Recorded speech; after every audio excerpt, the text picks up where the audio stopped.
जोड़े की फरमाइश की थी जनाब तौफीक खान बलोच जोड़ा सुन के।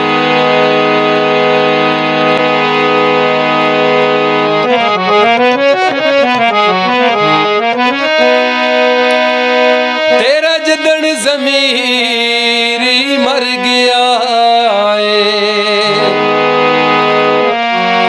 असा तेन समझा के करने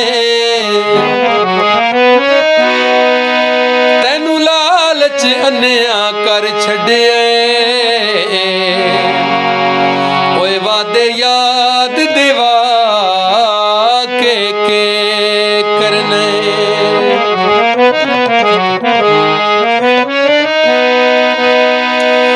जदा तोए पल्ले हातिम छड़े कख नहीं हाय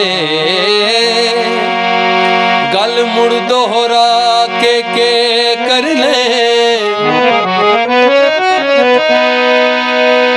केड़ा तोए सानू मरमा लाउणियां हैं ओए तन जख्म विखा